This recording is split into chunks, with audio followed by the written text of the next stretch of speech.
Okay, so we're going to make this sign 2x.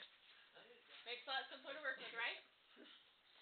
Alright, and now I take the arc sine of both sides. Oh, yeah. Yeah, she's serious when she says When I take the arc sine of both sides, what's left on the left is 2x. On the right, I have arc sine of 1/2. If I'm trying to isolate the x, I'm going to have to divide everything by 2. Now, when you divide by 2 here, you have to be careful because, really, you have to treat that like a 1/2 when you divide by 2. 1/2 at the front of arc sine. Yeah. And then when you replace the arc sine... You put it outside the parentheses, right? Yeah, this 1/2, because, okay, so it'd be like, divide by 2, divide by 2. That 1/2 is going to stay outside, and then the arc sine of 1/2 will be the sine to the negative 1 of 1/2 plus 2 pi n, and then the other solution was 1/2 of pi minus sine to the negative 1 of 1/2 plus 2 pi n. Because remember, there's supplementary answers. But that 1/2 needs to be outside the parentheses. If it's not outside the parentheses, then you're probably going to miss multiplying that part by 1/2, and it's going to throw off some of your answers. Okay, so everyone in your calculators, let's at least make sure we can all plug this in correctly. Punch in those as y1 and y2. And then, Donnie, what were you going to say, sorry? So this is just a way that we can solve these kinds of equations algebraically instead of having to do them graphically? Yes. Because if they fit a property, then... Yeah, this kind of makes sense. Yeah. This... Well, it wouldn't make sense unless we had talked about everything before.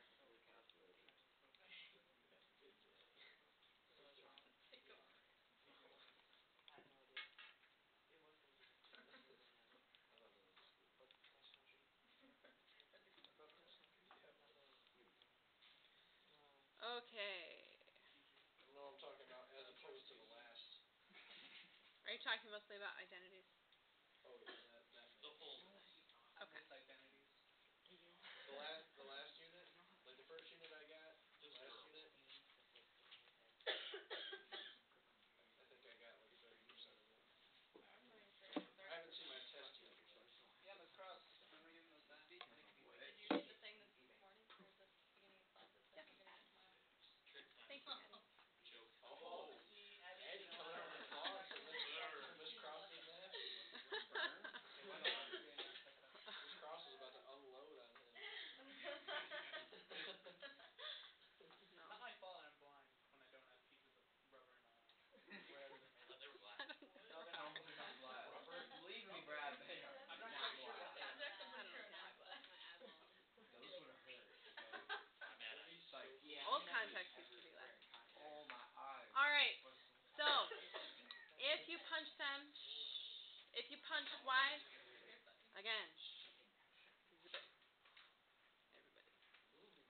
Okay, if you punch in y1 and y2 appropriately, you should get 1, 2, 3, 4 answers. Oh yeah. The 0.26, the 1.30, 3.40, 4.45. So we get x, and actually let's go out to 3 decimal places.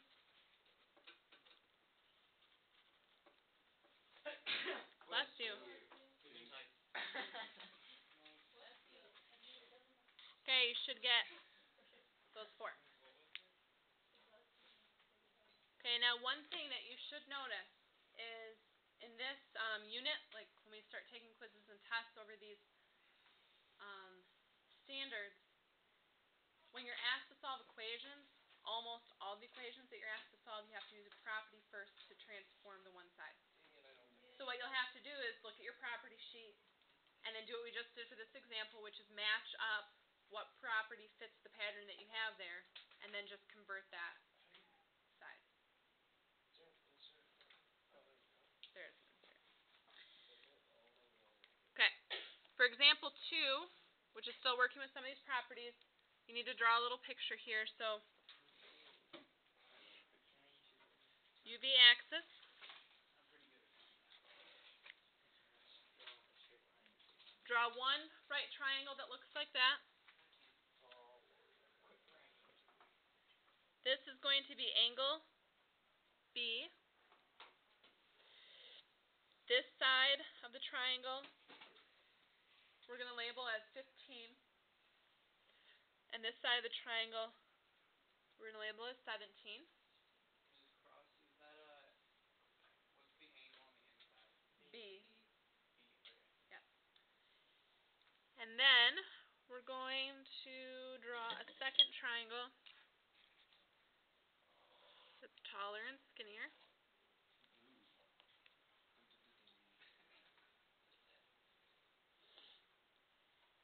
This angle of that triangle is going to be called angle A. Notice it still goes from the U-axis to where that terminating side is. We did something like this before. The hypotenuse on that triangle is 25, and the one leg over there is 24.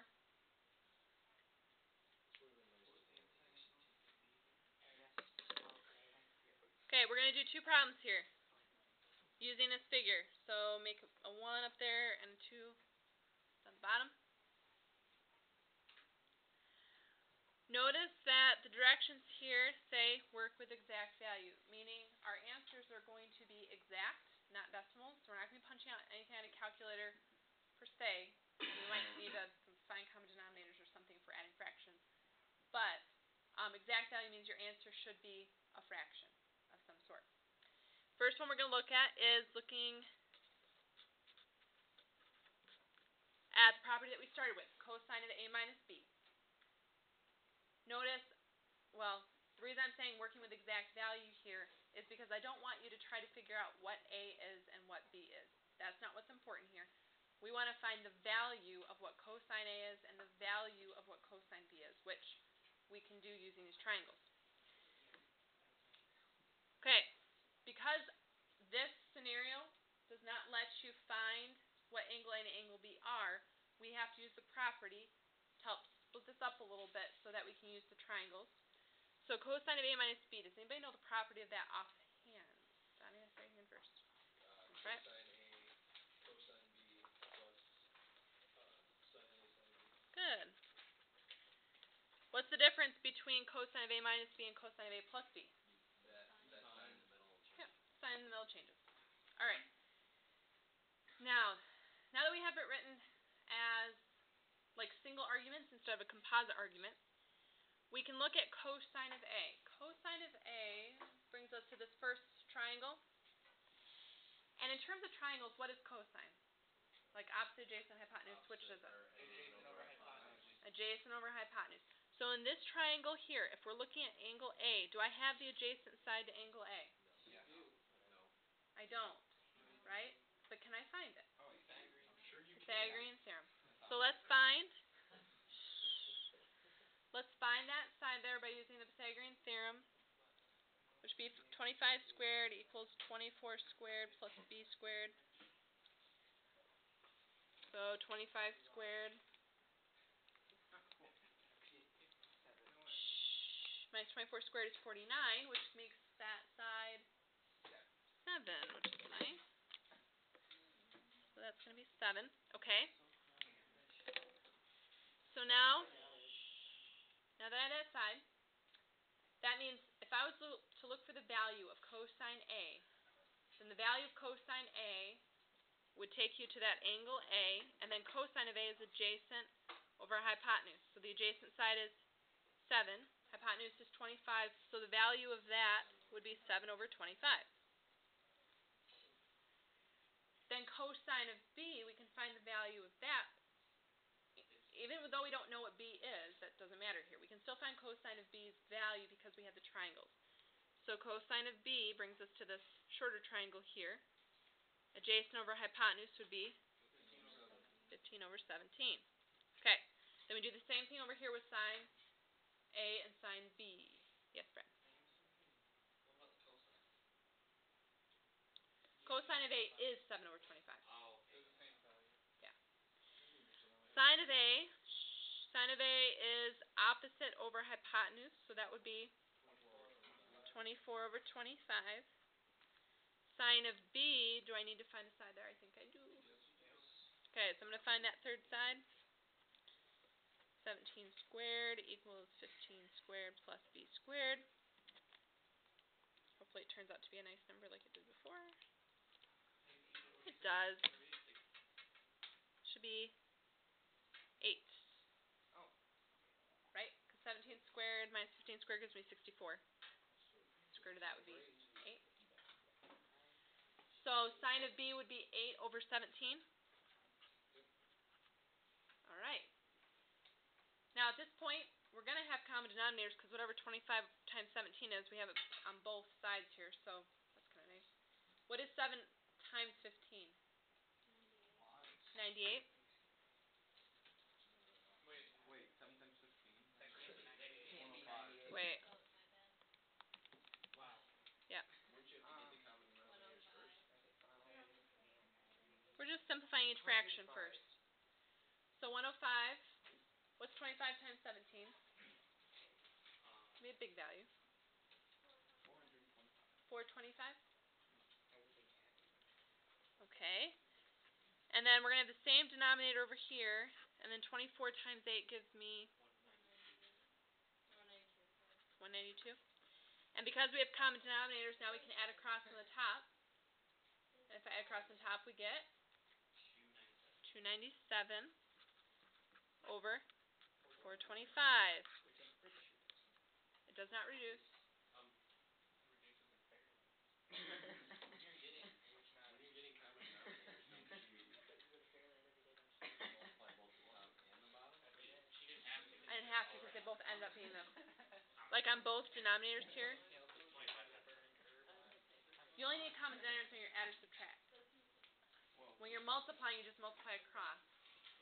So that's why we multiplied across on top and bottom first, and then we ended up having common denominators, so we didn't have to do anything more to it. We just added them. So you don't have to do 17 times 17.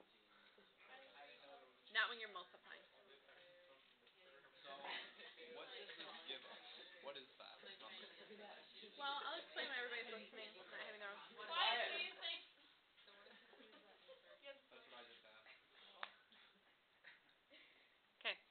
Just so you guys know, when you guys, and right now I'm talking to this group back here, but when you kind of do your own thing and people are asking questions, you guys do miss some questions that are good ones. So you need to make sure that even if I'm not directly teaching at the time, you need to still be aware of the plan. Okay?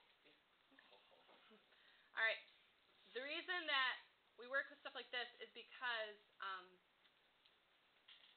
you have to be able to work with the properties in relationship to triangles, not just when you're solving equations, but when you're given a picture to work from, you still have to be able to come up with a value for that property. So when you are given a property and you're given a picture to work from, you usually have to work with the longer version of the property and then find the ratios like adjacent, hypotenuse, opposite, and then add them or multiply or whatever you need to do to get one fraction at the end. Notice that this is an exact value because we don't have to make it into decimals. We don't have to find A and B originally. This type of question would be on the non-calculator part. And I might allow you calculators to like multiply the numbers together, but I don't want you to use a calculator to find A and B. But, yep. So we just solve for cosine of A minus B. Yes. So cosine, if you wanted to make it like therefore statement, cosine of A minus B equals that value. The next one we're going to do, we're going to use the same picture. And what's nice is we've already found all three sides. That's good. And this time we're going to find the value of this property, tangent of A plus B. Are we going to be able to use our property sheet? Mm-hmm. So, Are we going to be able? Would we be able to use that on the exam? No. on my exam you will. You won't need to do anything like this on the HT exam probably. Really? Yeah. It'd be the simpler properties, not these ones. Do you have a midterm? Oh, so just like the cosine. Do you have a midterm or Yeah. just I do.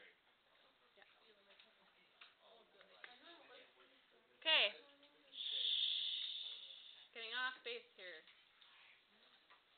Alright, if you watched the homework video video over the weekend, then you added this part to your notes already. But if you didn't, that's okay because it's on your property sheet. So either look at your notes or look at your property sheet. If you didn't get to watch the video, I still recommend doing it because you're going to need that information. Tan of A plus B. Somebody want to read that off to me, what the property is? Let's go with Connor. Tangent of A plus tangent of B over 1 minus tangent of A tangent of B. Of course. Is that what you said? Yes, indeed. Maybe. That makes sense. I can see where that came from. Of course. Okay. So that's what the property is. The reason that you have to use the property to come up with the exact value is because now all of my arguments are single angles, so I can focus in on one triangle instead of having a composite argument. So we're going to go piece by piece here. Let's start with tangent of A. That gives us the taller triangle here that we're going to be working with because we're working with angle A. Tangent in terms of opposite, adjacent, hypotenuse. Opposite over adjacent. So we have 24 over 7.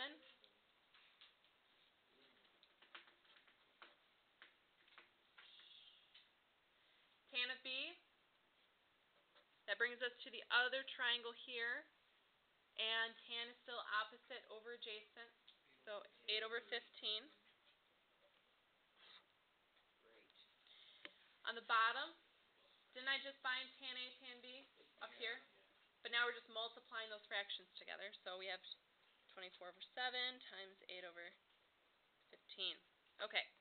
Now we have fractions over fractions. We're going to do a little bit of algebra manipulation here. Let's work with the top first. So ignore the bottom. In order to add those fractions together, I need common denominator. Times both sides by This time you do because you're adding, you're not multiplying. So we have to multiply the first fraction by 15 over 15, the second one by 7 over 7. So help me out here. What's 24 times 15? You don't know. Can we find out? 360. Huh? 360? 56 over 105. And then what's 7 times 15? 56. 56? No, it's No. 105. Why do we keep getting that wrong today? Sorry, I'm jumping ahead. Oh. Okay. I was doing the next one already. Okay. By Sorry. a 5, it's never going to be anything but a 0. I'm sorry, I thought you said 7 times 8. Oh, 7 times 8 is 56. There you go. And then 15 times 7 is 105. Okay, let's work with the bottom here and do what we can on the bottom. I have 1 minus, and then we're multiplying these, so we just multiply across on top, across on the top and the bottom. What's 24 times 8? 192. 192. And then 7 times 15 again is 105. 105. Can't I change this 1 here to 105 over 105 then? You can.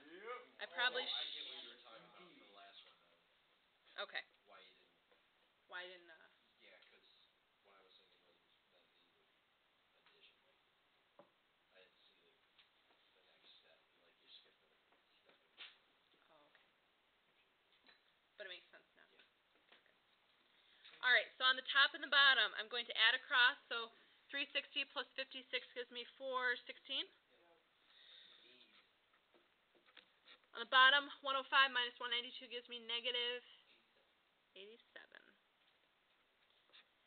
And then when you have a fraction over a fraction, Wait, how'd you... 105 minus... Hold on, this is a really dumb question. Dang, Where'd why you did get I- the 105? this 105? Because I wanted common denominators between the 1 and this, Okay, alright. and so I just made it 105 over 105. Okay, so back to this. When I have two fractions, one on top of each other, flip and multiply. When you flip and multiply here, what happens? You can't solve the 105. Oh my. Holy crap. Oh my god. Okay. This is why we did identities. And you got 416 over negative 87 does not reduce.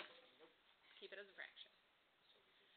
So therefore, tan of A plus B equals that. So all that identity's working. This is what we're doing.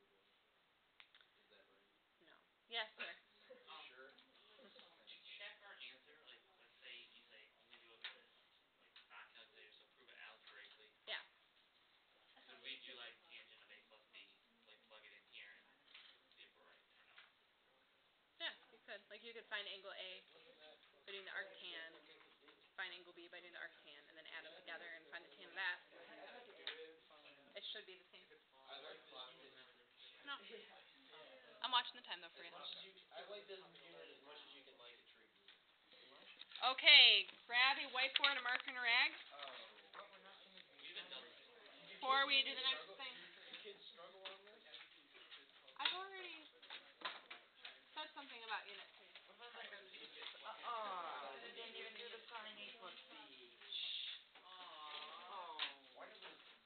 I Now I've would got love this to big gap on continue, my paper. like, with this. Well, she just said we were gonna do 2 of them, so you should. Like, I'd rather get all the easy units out. Not the end of the world. You should do the hard part if you want. Oh wow. Or just not. Yeah, I Just think find I think you should just scrap unit 2 altogether. I need another one. Get rid of unit 2. Destroy your. See, I need my sweat.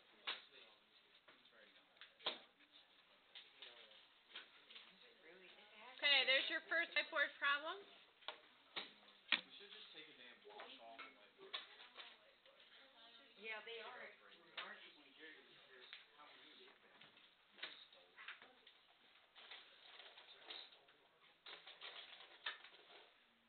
Someone's like ripping. Wanna run? I'll take it. You need a whiteboard? I need 3. Okay, 1. Like they're like, ew, she smells like crap. It's not. She really does though.